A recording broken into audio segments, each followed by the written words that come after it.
পেয়েছি ইতিমধ্যেই আমরা। ইফতারে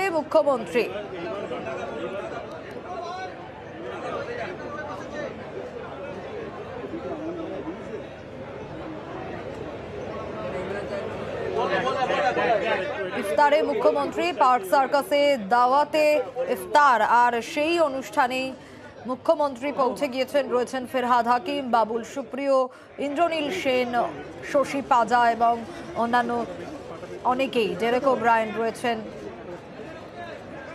অভিজিৎ আমাদের প্রতিনিধি রয়েছেন আমাদের সঙ্গে। অভিজিৎ, ইফতারে মুখ্যমন্ত্রী পার্ক সার্কাসে এই মুহূর্তের ছবিটা একটু জানতে চাইবো, কারণ অনেকেই রয়েছেন সেখানে তৃণমূলের। সোনিয়া, প্রত্যেক বছরই এই দাওয়াতের ইফতারে মমতা বন্দ্যোপাধ্যায় তিনি যোগ দেন। অন্যান্য বছর এই পার্ক সার্কাস ময়দানে যে ইফতার অনুষ্ঠিত হয়, দাওয়াতের ইফতার, সেই ইফতার কলকাতা পুরসভা কর্তৃক আয়োজিত হয়। তবে এবার নির্বাচনী বিধিনিষেধের কারণে এটা উদ্দীপনী নামে একটি সংগঠনের উদ্যোগে হচ্ছে, এবং সেখানেই মমতা বন্দ্যোপাধ্যায় যেমন রয়েছেন, রাজ্য মন্ত্রিসভার অন্যান্য গুরুত্বপূর্ণ সদস্যরা রয়েছেন।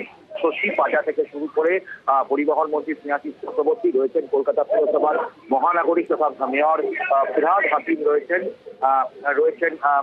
এখানে আরো বহু রাজ্য মন্ত্রিসভার সদস্যরা, কলকাতা পুরসভার বিভিন্ন স্তরের কাউন্সিলররা, দেখা যাচ্ছে বাবুল সুপ্রিয় রয়েছেন, ডেরেক ওব্রায়েন রয়েছেন, শান্তনু সেন রয়েছেন, জয়প্রকাশ মজুমদার রয়েছেন।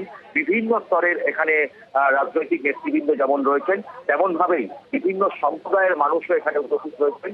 এবং ঠিক 5:55 এই ইফতার শুরু হবে, এবং দেখা যাচ্ছে যে মমতা বন্দ্যোপাধ্যায় তিনি বেশ খানিকক্ষণ আগেই এখানে এসে উপস্থিত হয়েছেন, এবং দেখা যাচ্ছে যে তিনি প্রত্যেকের সঙ্গে আলাপচারিতা করছেন। প্রথমে তিনি নবান্ন থেকে আজকে বেরিয়ে তিনি প্রথমেই চলে আসেন এই পার্ক সার্কাস ময়দানে। বেশ, যেমনটা বলছিলে বেশ।